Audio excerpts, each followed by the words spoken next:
Hello बच्चों, कैसे चल रही है आपकी पढ़ाई। आज का 16 जनवरी तो निकल चुका है। अभी बस एक महीना ही तो बचा है। एक महीना भी नहीं, एक महीने से भी कम टाइम बचा है आपकी बोर्ड एग्जाम्स को लेके। तो कल ही मेरे एक स्टूडेंट ने मुझे पूछा कि सर मुझे थोड़ा सा एक डर सा लगता है या फिर एक कॉन्फिडेंस फील नहीं होता है कि जब भी मैं पढ़ाई कर रहा हूँ उसके बाद में जो रिविजन्स कर रहा हूँ उसमें मुझे थोड़ा सा ना डर लगता है कि मुझे मैं लिख पाऊंगा कि नहीं लिख पाऊंगा। ऊपर से उनका बोर्ड्स का कहीं ना कहीं जो डिस्क्रिप्टिव मैनर में लिखना होता है वो लिखने का भी प्रैक्टिस उतना है ही नहीं। तो फिर वो एंजाइटी भी है, वो लैक ऑफ कॉन्फिडेंस का हो या फिर ये सारी चीज़ें होती है। तो फिर इसको अभी कैसे ओवरकम करेंगे, क्योंकि सब्जेक्ट्स इतने सारे हैं, physics chemistry math bio Marathi, जो भी आपके सब्जेक्ट्स, इतनी लंबी लिस्ट है आपके सब्जेक्ट्स की, आप कैसे उसको मैनेज करोगे। उसके बाद में आपका सीईटी नीट फिर से जेडब्ल्यू का सेकंड अटेम्प्ट भी रहेगा या फिर इसमें से कोई एग्जाम्स आप दोगे, तो फिर इसको कैसे मैनेज करोगे। तो देखो, सबसे पहले बच्चों शांति से बैठ जाइए, वीडियो देखिए, बिल्कुल सब चीजें छोड़ के शांति से वीडियो देखिए। एक जगह पे बैठ जाइए। बैठ गए? नहीं नहीं नहीं, ऐसे मजाक नहीं कर रहा हूं, डू इट यार। मैं सच में जो चीज बोल रहा हूँ वो आपके लिए बहुत ज्यादा इंपॉर्टेंट है। ओके, चलो आ गए आप। अभी एक शांति से एक जगह पे बैठ गए। अभी जो मैं बात बोल रहा हूँ, देखो अभी एक महीने का टाइम नहीं है अपने पास, बच्चे इतने 20-22 दिन बचे हैं। उसमें भी अपना बोर्ड का प्रैक्टिकल रहेगा, वो लेके जाएगा तकरीबन 6 से 7 दिन, उसमें निकल जाएंगे आपके। ये जो पॉइंट्स लिखे हैं, एंग्जाइटी, लैक ऑफ कॉन्फिडेंस या फिर आपका टाइम मैनेजमेंट और फोकस, ये फिर अभी मैं इनकी बातें क्यों कर रहा हूँ, आपका बोर्ड एग्जाम है। तो देखो क्या होता है ना, सब चीजें एक दूसरे के ऊपर डिपेंड होती है बच्चों। आप सबसे पहले आपका एक टाइम मैनेजमेंट करो कि मुझे दिन भर में इतने आवर्स पढ़ाई करनी है। देखो कंटिन्यूसली आप अगर देखोगे, अभी आप तो घर पे ही हो ना, आपकी क्लासेस होंगी ना कॉलेज होगा राइट नाउ, तो अभी आपके पास में दिन में 24 घंटे है। 24 घंटे में आप 24 घंटे तो पढ़ नहीं सकते। आपको शांति से, आपको नींद चाहिए, आपको मस्त एकदम 8 घंटे वाला लंबा नींद आपको आराम से चाहिए। सो 8 घंटे आपको सोना है। मैं नींद लिख रहा हूँ यहाँ पर, सो दैट आप रिफ्रेश फील करोगे। नहीं तो वो उसमें भी अलग से टेंशन हो जाती है, फिर आप मन नहीं लगता या फिर बहुत नींद आती है। उसके बाद में बचे हैं आपके पास 16 घंटे। ये 16 घंटे में आप क्या करो, तकरीबन 10 घंटे तो आपको पढ़ना ही है, बिल्कुल जरूरी होता है 10 घंटे पढ़ाई। उसमें भी आप 10 घंटा कंटिन्यू तो बैठोगे नहीं। अब 10 घंटा कंटिन्यू नहीं बैठेंगे, उसमें क्या करना है आपको, हर आधे घंटे में कहो या फिर 1 घंटे में कहो, आपको 15 मिनट का ब्रेक लेके काम करना है। आप ब्रेक लोगे तो आपके माइंड को भी थोड़ा रिलैक्स होगा और आप फिर से उतना फोकस कर पाओगे, क्योंकि आपका फोकस भी तो इंपॉर्टेंट है ना आपकी पढ़ाई के लिए। आप फोकस करना है तो आपको जो भी आप पढ़ाई कर रहे हो उसको एक पहले तो एक शेड्यूल बनाओ। ठीक है, एक शेड्यूल बनाओ, एक प्लानिंग बनाओ कि मुझे अगर अभी 17 जनवरी से लेके 10 फेब मेरे पास टाइम है। ठीक है, बैठ जाओ। मैं इसलिए बोल रहा हूँ कि इसको पहले लिखना पड़ेगा, आपको एक पेपर पे लिखना पड़ेगा शांति से बैठ कर के, भाई मेरे पास 17 जनवरी से लेके 10 फरवरी का टाइम है। इस टाइम फ्रेम में अगर मुझे टाइम मैनेज करना है और सब्जेक्ट्स को भी मैनेज करना है, ऐसा नहीं होगा कि हर रोज आप सभी के सभी सब्जेक्ट्स को लेके बैठ सकते हो, ऐसा पॉसिबल नहीं होगा। उसके लिए क्या करो आप, मैं ये सजेस्ट करूंगा, लाइक अगर 17 जनवरी एक पहला दिन आ गया आपका, ठीक है, पहले दिन आप क्या करोगे, कोई भी 2 सब्जेक्ट्स को ले लो, उसका ढेर सारा रिवीजन कर दो। मतलब जितना हो सके पॉसिबल उतने लेसन्स को आप रिवीजन करो, क्योंकि ये जो टाइम है अभी आप कोई नई चीज प्रिपेयर तो नहीं कर सकते ना, आपके पास उतना टाइम है। अभी आपको सिर्फ और सिर्फ रिवीजन ही करने हैं। बट रिवीजन भी ऐसा ब्लाइंडली करोगे ना, तो एट दी एंड आपको यही लगेगा, जो ये पॉइंट दिखता है लैक ऑफ कॉन्फिडेंस, ये आपका लैक ऑफ कॉन्फिडेंस होता ही इसलिए क्योंकि आप बिना प्लानिंग के कर देते हो चीजें। तो प्लानिंग के साथ करनी है, शेड्यूल बनाने का है कि मैं 17 तारीख को फिजिक्स और केमिस्ट्री करूंगा, 18 तारीख को मैं फिजिक्स केमिस्ट्री नहीं करूंगा, दूसरे और 2 सब्जेक्ट्स ले लूंगा। क्योंकि आपको रिवीजन करने में भी तो टाइम लगता है ना। रिवीजन ऐसा थोड़ी है कि बस ओवरलुक कर दिया छोड़ दिया, वैसा रिवीजन होता ही नहीं है। आपको रिवीजन करना है, प्रॉपरली रिवीजन करना है, टाइम देकर रिवीजन करना है। वो लेसन्स आप डिफाइड कर दो, कौन से दिन कितना लेसन आप रिवाइज करने वाले हो। और जो फिजिक्स की बात करते हो, तो फिजिक्स में खासकर जो मेरे स्टूडेंट ने ही मुझे बोला था, पूछा था कि सर मुझे ये डेरिवेशन में ना अभी भी थोड़ा डर लगता ही है। तो अभी डेरिवेशन की बात क्या होती है, तो देखो एक सिंपल सा लॉजिक है अपने पास। डेरिवेशन अगर हम लोग निकालने जाएंगे तो तकरीबन पकड़ के चलो 50 डेरिवेशंस है अपने पास में। कितने? 50। अगर आपके पास इसने 20 दिन है, वो 50 में से आपने 50 तो किए ही नहीं होंगे। अगर किए हैं तो वेरी गुड, बट इसमें से पकड़ लो कि हमने 40 से डेरिवेशंस किए हैं। तो अगर डेरिवेशन में आपको कॉन्फिडेंस बिल्ड करना है, पर्टिकुलर फिजिक्स की ही बात कर रहा हूं मैं, तो इस 40 डेरिवेशंस को अगर मुझे करना है तो मैं रोज के 2 डेरिवेशन लिखूंगा ना। सिंपल सी बात है, 2 डेरिवेशन मैं लिखूंगा रोज। करो, आप लिखो उसको। अभी आपके पास सोशल मीडिया पे जाके वो इंस्टाग्राम रील्स या फिर यूट्यूब के ही शॉर्ट्स देखने को अभी आपको टाइम नहीं है। आप यूट्यूब पे वो वीडियोस देखो जो आपको 12th जो आपके एग्जाम है उसके लिए काम में आएंगे, चाहे किसी भी सब्जेक्ट के हो, वो देखो। बट आपको रील्स और इन चीजों में टाइम पास नहीं करना है।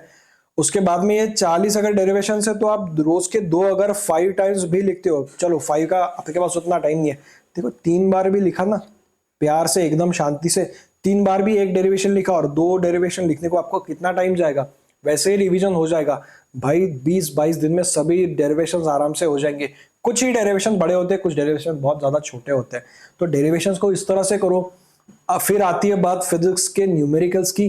तो फिजिक्स के न्यूमेरिकल आपको देखो, जैसे डेरिवेशन को डिवाइड कर दिया, रोज के 2 करने हैं, आप फिजिक्स के न्यूमेरिकल रोज के 3 सॉल्व करो या फिर 4 सॉल्व करो रोज के न्यूमेरिकल्स।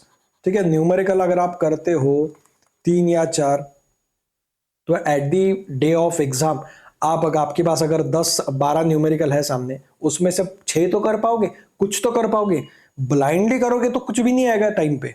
इसलिए मैं कह रहा हूं कि आपको एक शेड्यूल बनाना है ये टाइम में, कि इन शेड्यूल में क्या लिखोगे आप, एक बढ़िया सा कैलेंडर बनाओ कि उस कैलेंडर के हिसाब से आप काम करोगे कि मुझे 18 तारीख को यही सब्जेक्ट करने हैं, 19 तारीख को ये सब्जेक्ट का रिवीजन करना है, 20, इस तरह से बनाओ। डू इट, लिखो, पेन पेपर वर्क करो थोड़ा सा। आजकल ना आप लोग ना थोड़ा सा आलसी हो गए। यस, मैं मेरे स्टूडेंट्स को भी कहता हूँ कि आप लोग ना आलसी हो गए। क्यों? क्योंकि सबको शॉर्ट्स है, फिर फटाफट चाहिए, फटाफट चाहिए।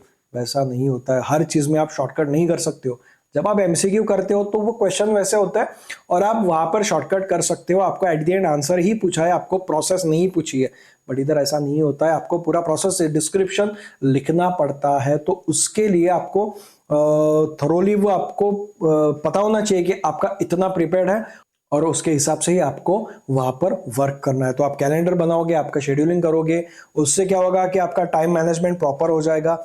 टाइम मैनेजमेंट प्रॉपर होगा, 4 दिन बाद आप देखोगे कि आपने इतना किया है। और जिस दिन जो चीज की है ना, उसको आप टिक करो कि मैंने ये प्लान किया था, मैंने ये किया है। और जिस दिन पहला काम, लाइक 17 को मैंने लिखा है कि फिजिक्स और केमिस्ट्री करूंगा, उसके 2-2 लेसन रिवाइज कर दूंगा, और आपने वो कर दिया तो आप उसको टिक कर दो और खुद को शाबाशी दो, खुद को अप्रिशिएट करो, खुद को। उसी तरह से आपका जो ये लैक ऑफ कॉन्फिडेंस है नहीं, ये निकल जाएगा। इसको दिमाग से आप हटा दोगे क्योंकि आपका कॉन्फिडेंस बिल्ड हो जाएगा आप आपकी प्लानिंग के हिसाब से जब चलने लगोगे तब। देखो ऐसे ही होता है, कोई बड़ी बात नहीं है। आप इतना 2 साल में ये आपने साइंस यहाँ तक पढ़ा है तो आपको भी पता है कि किस तरह से आपको कितने लेसन आपने प्रिपेयर किए हैं, उसमें से कितने आपको रिवाइज करने हैं, उस हिसाब से ही आपको चलना है। कुछ ज्यादा एक्स्ट्रा करने की जरूरत नहीं है, अभी जितना हुआ है उसी के साथ चलो। प्रैक्टिकल रहो। अभी भी आपका अगर सपोज मान लेते हैं फिजिक्स के 16 में से 10 ही लेसन प्रिपेयर है तो छोड़ दो, आप 10 में मार्क्स निकाल लोगे। 6 अभी टाइम पे कहा, वो 6 के चक्कर में आप 10 वैसे भी जो 10 अच्छे से प्रिपेयर है उसको भी छोड़ दोगे। So don't do that. अभी वो 6 के पीछे भागो ही मत, क्योंकि अभी टाइम नहीं है। मैं उनकी बात कर रहा हूँ जिन्होंने इतना ही पढ़ाई किया है, लाइक 60-70% का ही किया, तो उनको मार्क्स भी वैसे ही मिलेंगे। So prepare for that, be practical. कुछ नहीं होगा, आपको 60-70% मार्क मिलेंगे। एंट्रेंस में अच्छा निकाल लेना, कुछ नहीं जाएगा आपका। बट अगर आपकी पढ़ाई अच्छी हो चुकी है तो रिवीजन भी जरूरी है। अगर आपकी पढ़ाई 60-70% ही हुई है तो अभी आपको कोई नई चीज प्रिपेयर नहीं करनी है, आपको उसी में से लेके रिवीजन करनी है। जो किया है फिर उसको मत जाने देना। लाइक अगर मेरा 70% ही पढ़ाई हुई है तो 70 में से 70% अगर पकड़ गए हम लोग तो 49-50 मार्क्स का वैसे ही आपका आ जाएगा। तो उसको आपको 100% करना है कि वो 50 में से आपको पकड़ के चलो 40 भी मिल गए, वो 50 मार्क का किया, पर फिर भी मान लेते कि 10 मार्क में ऐसे ही निकल गया। हो सकता है जो बचे हुए आपके 50 का तो आपने अटेम्प्ट किया था, उसमें से आपको 40 मिल गया, जो बचे हुए 20 है, भाई अभी इतना 2 साल में आपने कुछ तो पढ़ा रहेगा। वो 20 में से 2 क्वेश्चन तो आप वैसे ही सॉल्व कर पाओगे, उसमें से पकड़ के चलो 5 मार्क मिलेंगे, तो 40 और 5 45 होता है। और ये 45 हो गए, प्लस आपके जो 25 मार्क्स आपके प्रैक्टिकल के पकड़ के चलो, 30 में से 30 तो देते ही है, बट 25 ही पकड़ लिया, फिर भी 25 on paper, 45 on paper plus 25 practical, वो बन जाएगा आपका 70। आ गया, होगी बात खत्म। क्यों ज्यादा जाने का आपको? देखो ग्रेड करना किसी भी चीज की, वो that is not a good thing, आपको वो करना ही नहीं है। तो इस तरह से आपको करना है। ये जब आप प्लानिंग करोगे आपका कॉन्फिडेंस वैसे बिल्ड होगा, टाइम भी मैनेज होगा, और जो आपकी एंग्जाइटी है वो वैसे ही निकल जाएगी। ये भी पॉइंट, आपका जो नेगेटिव पॉइंट दिख रहा है वो भी खत्म हो जाएगा। और अल्टीमेटली जब आप कर ही रहे हो इतनी सारी चीजें, तो 2 दिन में आप ऑटोमेटिकली फोकस में, आपका फोकस वैसे ही बिल्ड हो जाएगा। सो फर्स्ट ऑफ ऑल आपको क्या करना है, सब सोशल मीडिया हटा दो, साइड में रख दो 1-1.5 महीने के लिए। उसके बाद में आपका जो प्लानिंग है उस प्लानिंग को बनाओ। चाहे मोबाइल में करना ही नहीं, आपको पेपर और पेन लेके ही आपके शेड्यूलिंग करनी है। मेरा इतना हुआ है, मैं इसको अभी रिवाइज करूंगा, कौन से दिन कौन से लेसन को रिवाइज करना है वो आप करो। पर्टिकुलर फिजिक्स की मैं बात करूंगा तो डेरिवेशंस को रोज 2 डेरिवेशन लिख के देखो, सारी चीजें आराम से हो जाएगी। न्यूमेरिकल की बात करेंगे तो रोज के 3 या 4 न्यूमेरिकल करो।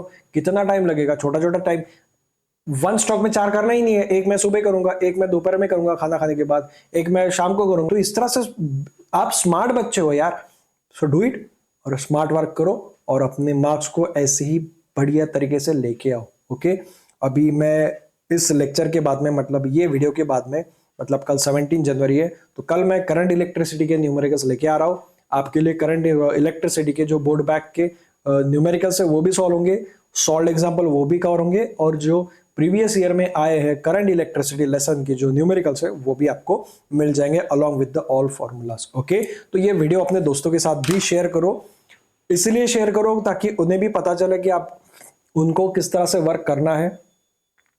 ज्यादा करना नहीं है, जितना हुआ है उसको रिवीजन करो, टाइम मैनेज हो जाएगा। टाइम मैनेज अगर आप प्लानिंग के साथ करोगे, टाइम मैनेजमेंट होगा, आपका रिवीजन कंटिन्यूसली होता रहेगा, तो आपका लैक ऑफ जो कॉन्फिडेंस है वो भी बिल्ड हो जाएगा। कॉन्फिडेंट फील करोगे तो ऐसी एंग्जाइटी निकल जाएगी और अल्टीमेटली यही आपका फोकस बिल्ड हो जाएगा।